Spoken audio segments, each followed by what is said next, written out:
કેમ છો વિદ્યાર્થી મિત્રો? ધોરણ 11 કોમર્સ ઇકોનોમિક્સ એની અંદર આપણે પુરવઠાના નિયમના અપવાદો વિશે હવે ચર્ચા કરીશું. Explanation to the law of supply.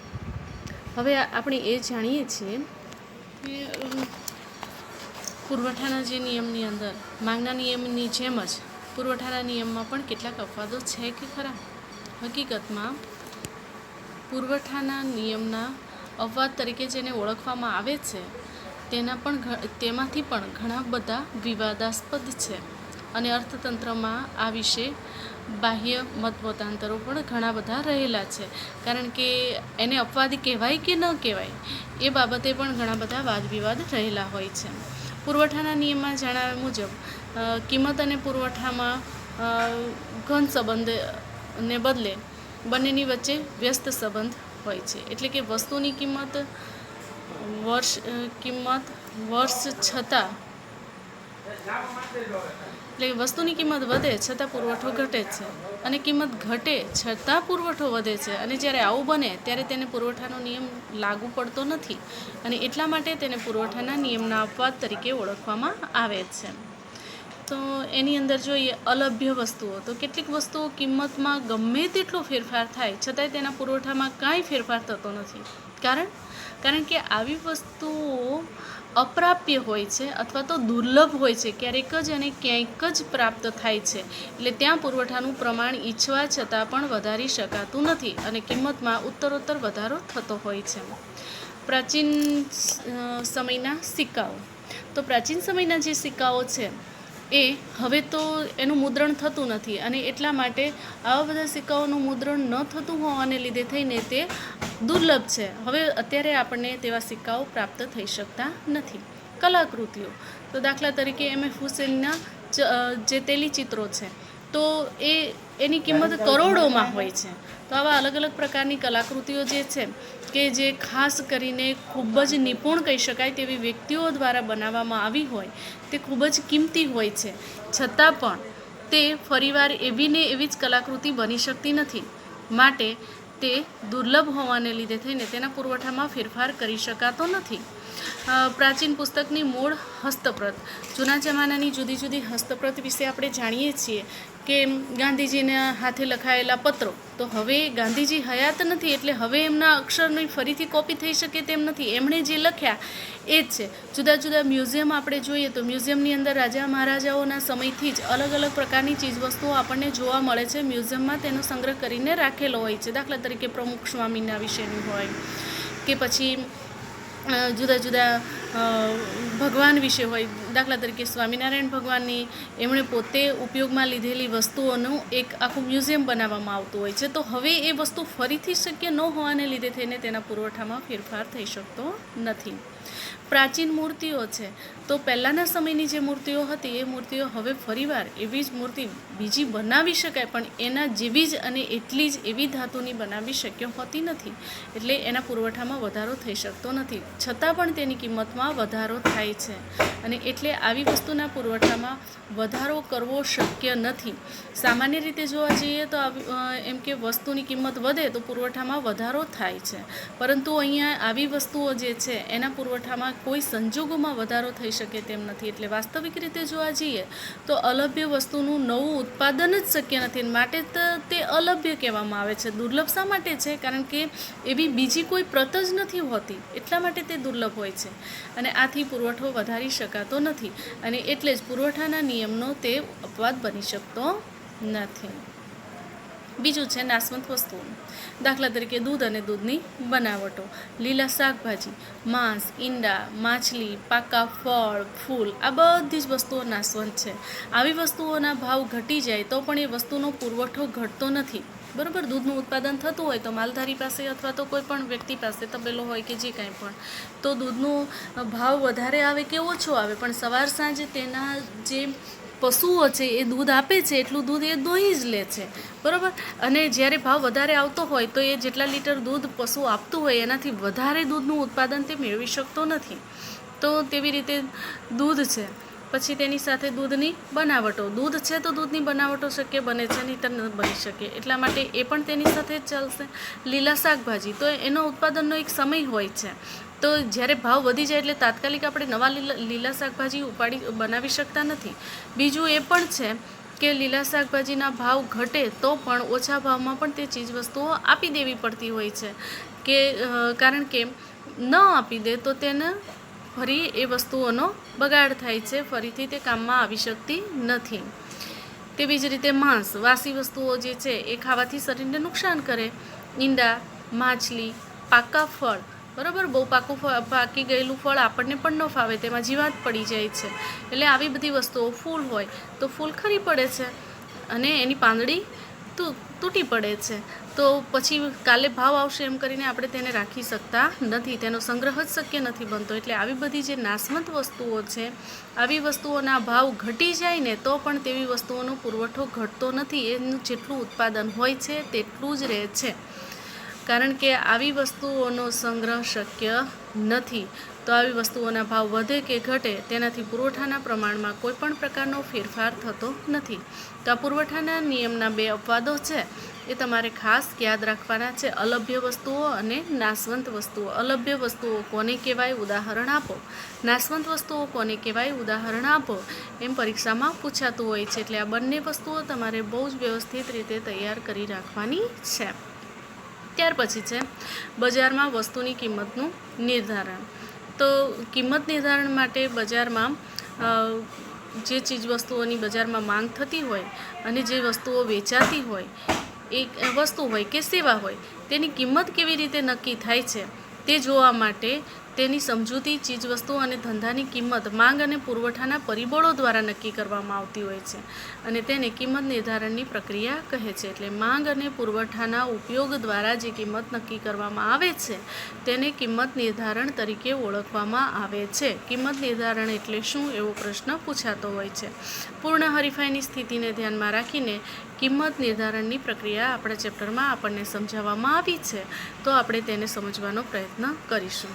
દાખલા તરીકે વસ્તુની માંગ, વસ્તુનો પુરવઠો અને તેની આંતરક્રિયા કેવી રીતે વસ્તુની કિંમત નક્કી કરે છે તે આકૃતિ પરથી આપણે તેને સ્પષ્ટ રીતે સમજી શકીએ છીએ.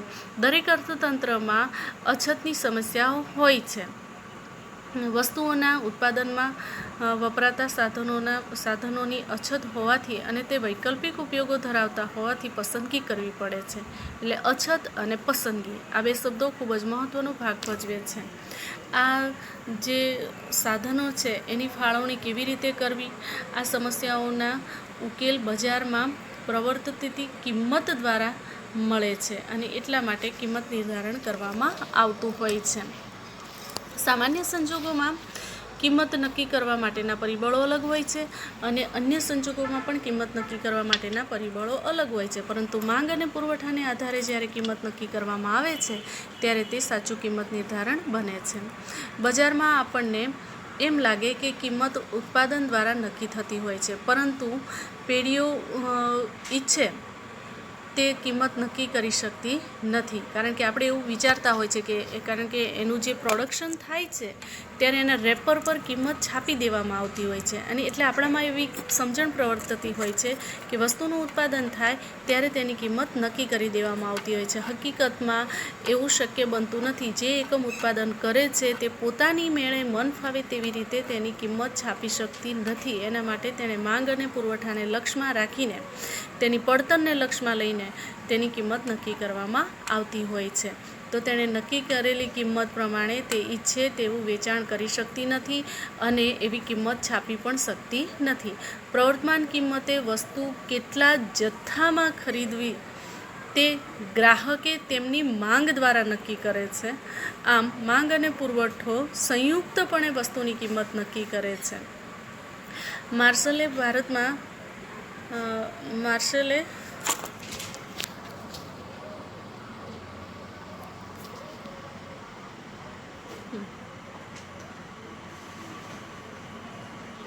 કાતરના 2 પાનાના દ્રષ્ટાંત દ્વારા આ વસ્તુ સમજાવી છે કે કાતરનું ઉપલું પાનું હોય કે નીચલું પાનું હોય. તમે બધાએ સીઝર જોઈ છે બરાબર, કાતર તમને બધાને ખબર છે.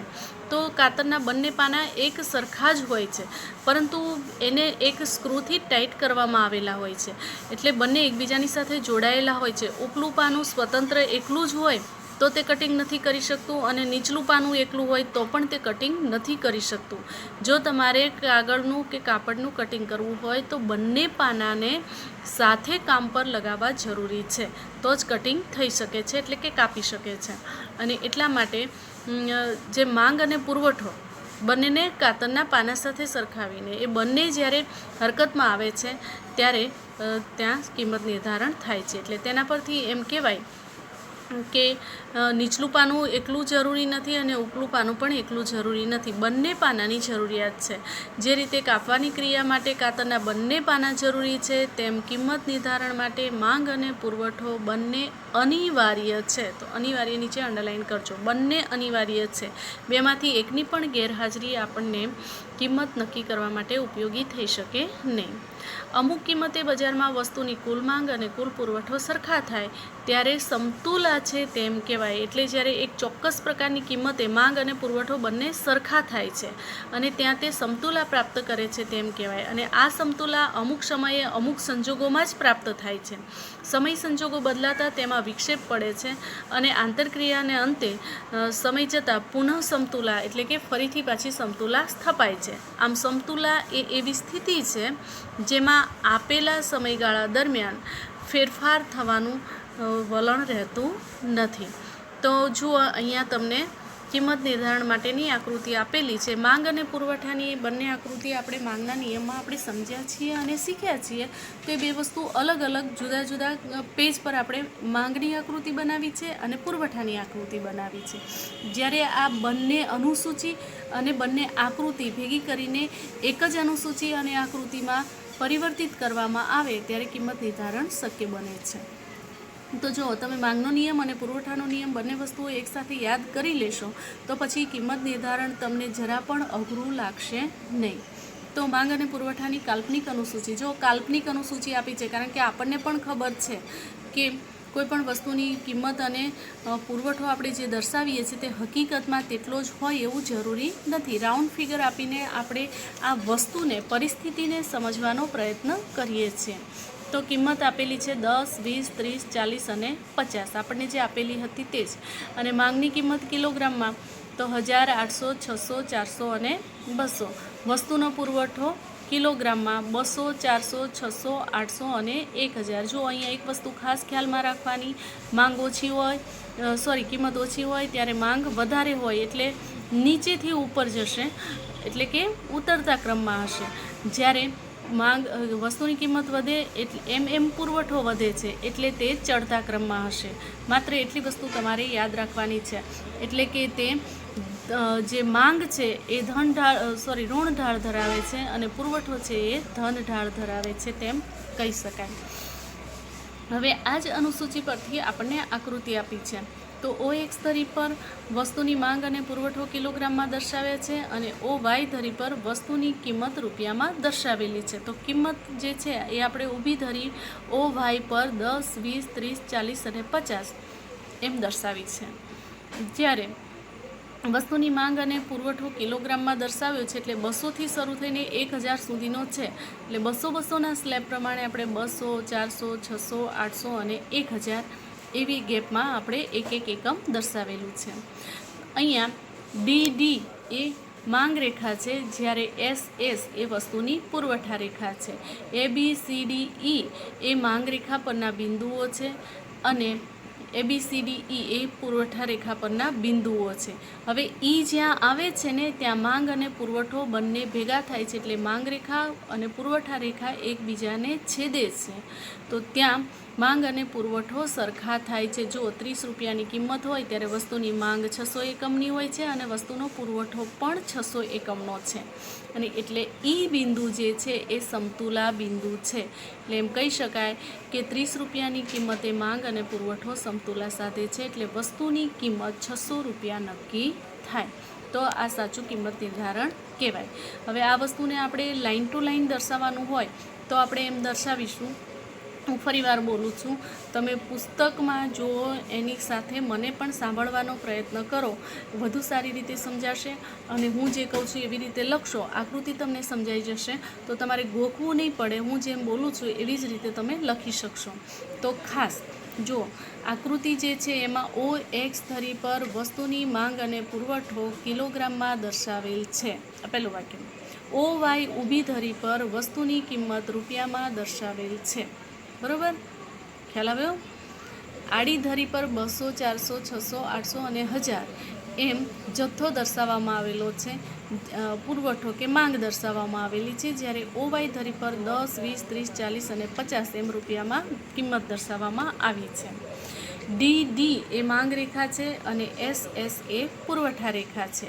ABCDE એ DD માંગ રેખા પરના બિંદુઓ છે અને ABCDE એ SS પુરવઠા રેખા પરના બિંદુઓ છે.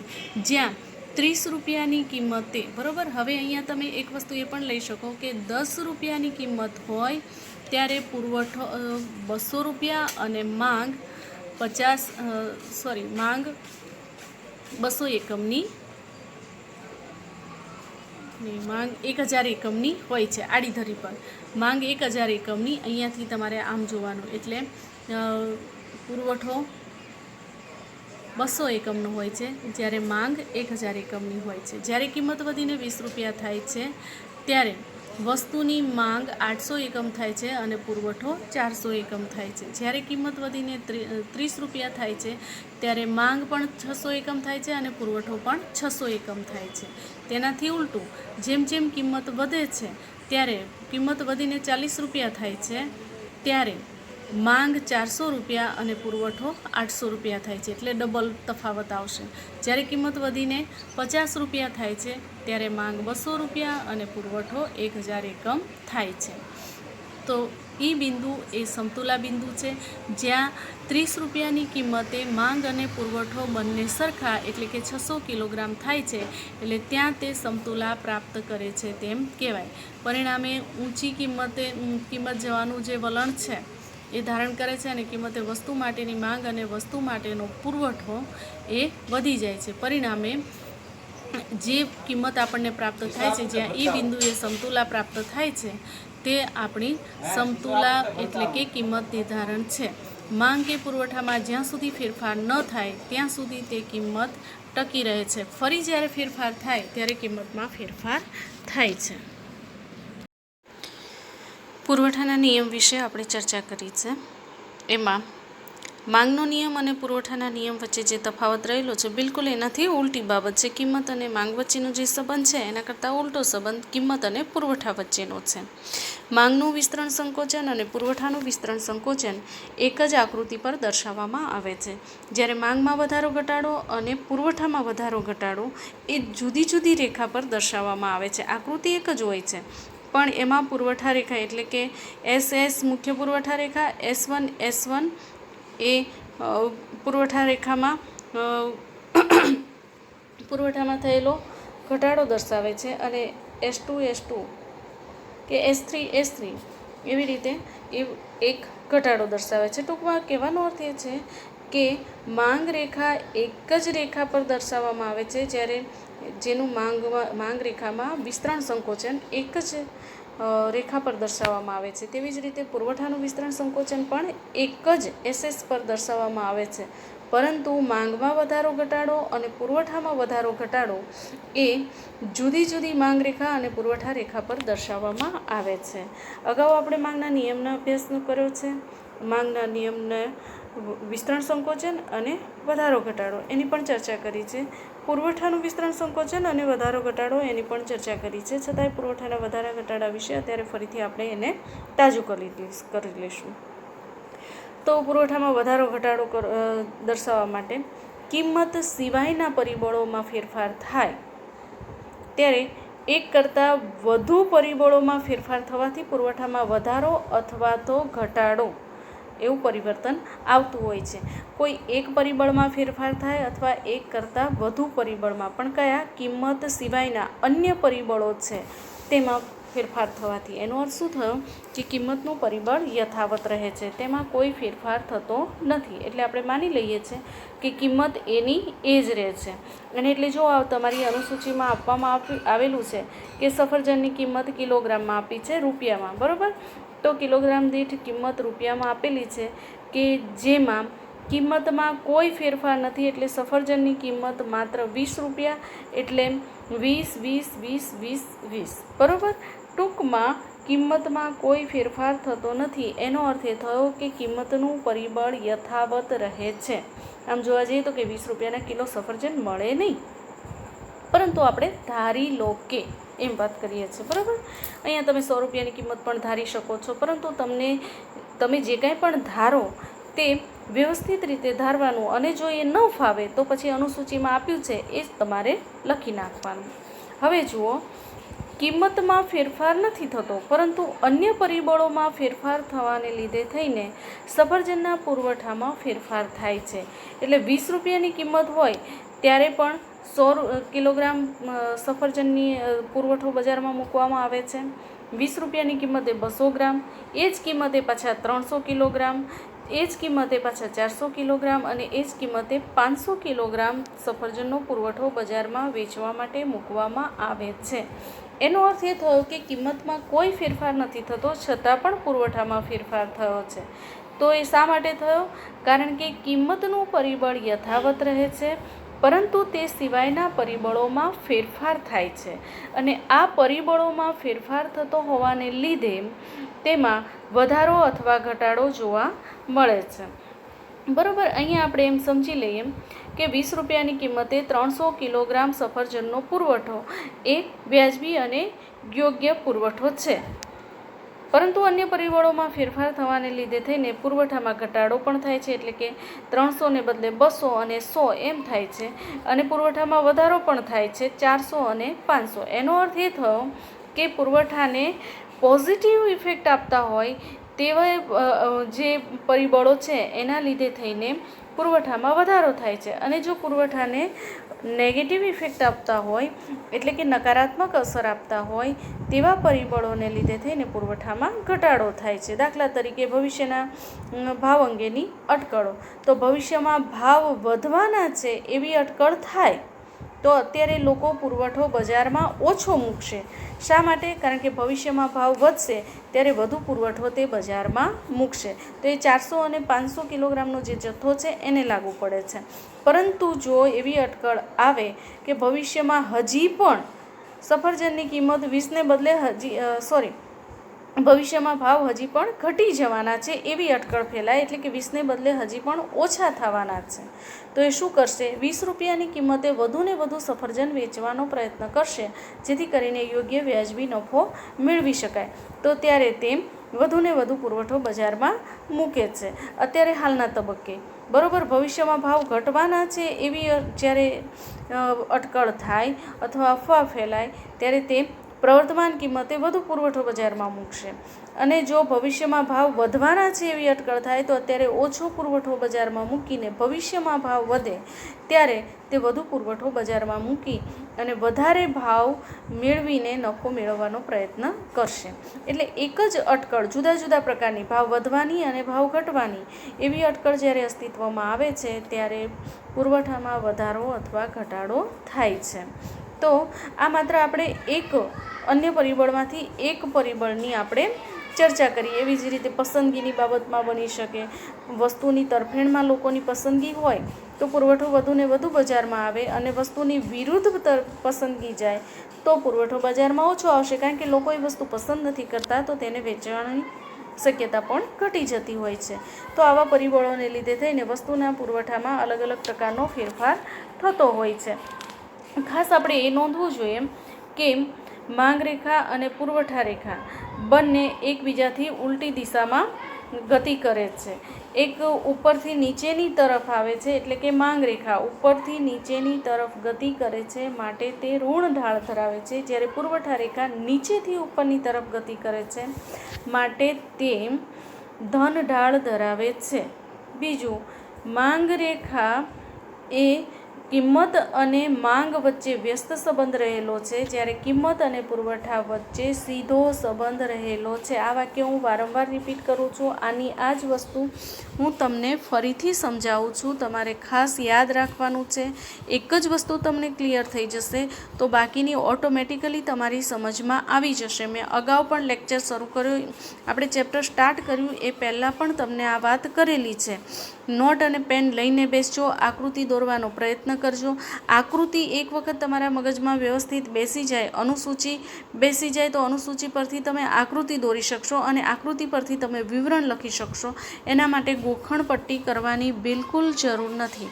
તમે જે સમજો એ જ પ્રમાણે તમે લખવાનો પ્રયત્ન કરો તો વધુ મૌલિકતાથી વધુ સારી રીતે તમે લખી શકશો. અને આ બાબતો જે છે કે માંગનું વિસ્તરણ સંકોચન અથવા પુરવઠાનું વિસ્તરણ સંકોચન, માંગનો વધારો ઘટાડો અને પુરવઠાનો વધારો ઘટાડો, એ બાબતો 3 માર્ક્સના પ્રશ્નોમાં પણ પૂછાઈ શકે છે અને 5 માર્ક્સના પ્રશ્નોમાં પણ પૂછાઈ શકે છે. એટલે તમારે એવી રીતે વિવરણ લખવાનું, જ્યારે 3 માર્ક્સનો પ્રશ્ન હોય ત્યારે તમારે એ રીતે વિવરણ લખવાનું. બને ત્યાં સુધી આખો નિયમ એટલો વ્યવસ્થિત રીતે તૈયાર કરી નાખવાનો કે જેથી કરીને કોઈ પણ પ્રશ્નમાં પૂછાય, 3 માર્ક્સમાં પૂછાય કે 5 માર્ક્સમાં પૂછાય, તમે વ્યવસ્થિત રીતે તેનો ઉત્તર લખી શકો અને પૂરેપૂરા માર્ક્સ મેળવી શકો. જો અગાઉ પણ મેં તમને કીધેલું છે કે અર્થશાસ્ત્ર અને એ બધા વિષયો, કોમર્સના જે વિષયો છે, લેંગ્વેજ સિવાયને બધા બાદ કરતાં બધામાં પૂરેપૂરા માર્ક્સ મળી શકે છે. બરાબર.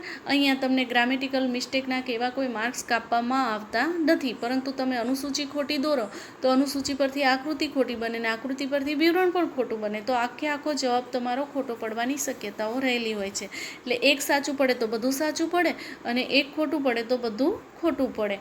એટલા માટે તમારે બહુ ધ્યાનથી તે સમજી અને પછી તેને મગજમાં યાદ રાખવાનું છે, જેથી કરીને તમે વધુ સારી રીતે તેનો જવાબ લખી શકો. બીજું એક વસ્તુ એ પણ યાદ રાખવાની છે કે ઘણી બધી વખત વિદ્યાર્થીઓને વારંવાર સૂચના આપવા છતાં પણ માંગ રેખાની આકૃતિ દોરતા હોય ત્યારે પુરવઠા રેખા દોરી નાખશે અને જ્યારે પુરવઠાનો નિયમ સમજાવતા હોય ત્યારે માંગ રેખા દોરી નાખશે. એમને એ પણ ખ્યાલ નથી આવતો કે માંગ રેખા ઉપરથી નીચેની તરફ ગતિ કરે અને પુરવઠા રેખા નીચેથી ઉપરની તરફ ગતિ કરે છે. એટલે આ વસ્તુ દરેક જણે ખાસ ખ્યાલ રાખવાનો. વિદ્યાર્થીઓ જે ભૂલ કરે છે એ ફરીથી ન થાય એટલા માટે હું વારંવાર આ વસ્તુને રિપીટ કરું છું, જેથી કરીને આ તમને લાઈફ ટાઈમ કામમાં આવશે. એટલે તમારે આ બાબતને વધુ સારી રીતે સમજીને વધુ સારી રીતે યાદ રાખવાનો પ્રયત્ન કરવાનો છે, જેથી કરીને તમે સારામાં સારા પૂરેપૂરા માર્ક્સ મેળવી શકો. ખોટો પડે તો આમાં એક પણ માર્ક્સ ન મળે, બરાબર, અને સાચો પડે તો પૂરેપૂરા માર્ક્સ મળે, એમ પણ બને. એટલે આકૃતિ સાથે વિવરણ લખવાનું હોય ત્યારે તમારે એક તો એનો અર્થ અને એની સાથે તમને અનુસૂચિ, 2 વસ્તુ યાદ રહી જાય તો તમે આખો 5 માર્ક્સનો પ્રશ્ન આરામથી લખી શકો, જો તમે એ જવાબને વ્યવસ્થિત રીતે સમજ્યા હોય તો. પણ આ બધી બાબતો વ્યવસ્થિત રીતે યાદ રાખવાની.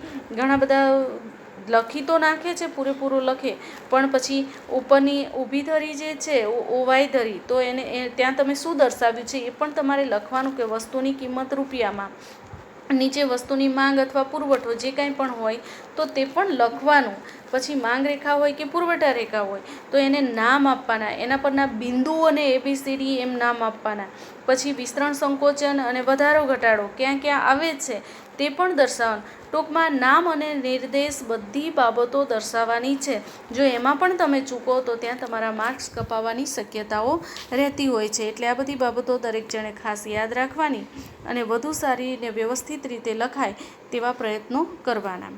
તો વિદ્યાર્થીઓ, અહીંયા આપણે આપણું આ ઇકોનોમિક્સનું 4થું ચેપ્ટર પૂર્ણ કરીએ છીએ. બરાબર. કિંમતની આપણે જુદી જુદી કિંમત નિર્ધારણ વિશેની ચર્ચા કરી ચૂક્યા છીએ. તો આ જે બાબત છે એ તમારે વ્યવસ્થિત રીતે સમજી લેવાની છે, વધુ સારી રીતે સમજીને તેને લખવાનો પ્રયત્ન કરવાનો છે. બીજું ખાસ એ કે આની પાછળ તમને જે સ્વાધ્યાય આપવામાં આવેલું છે એ તમારે સબ્જેક્ટની નોટબુક બનાવીને એમાં પૂરેપૂરું સ્વાધ્યાય લખવાનું છે ને સ્વાધ્યાયના જવાબ પણ પૂરેપૂરા લખવાના છે. એમાં કાતર બિલકુલ નહીં ફેરવતા, કારણ કે એના માર્ક્સ હોય છે.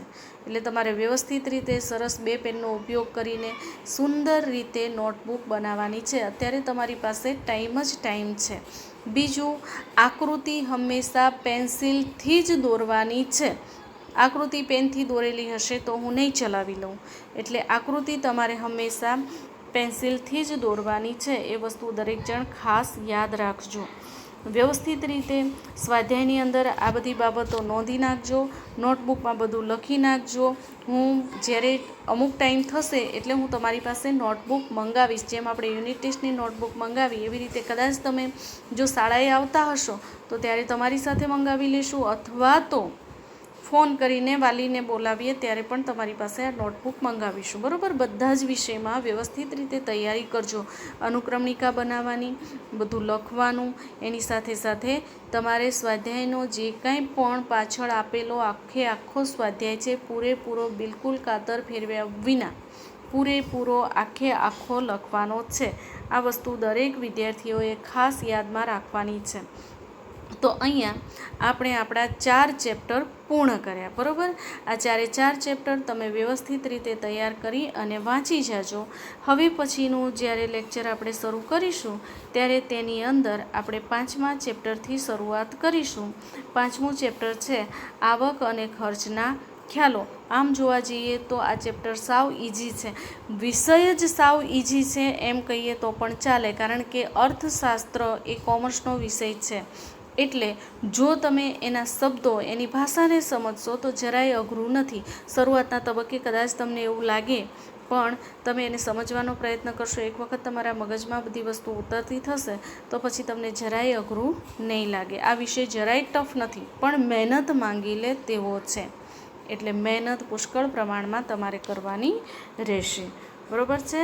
તો આવી રીતે વ્યવસ્થિત રીતે તૈયારી કરજો અને વધુ સારી રીતે તમે સારા માર્ક્સ આવે તેવા પ્રયત્નો કરજો. Concepts or revenue and cost એના વિશેની ચર્ચા આપણે હવે પછીના લેક્ચરમાં કરીશું.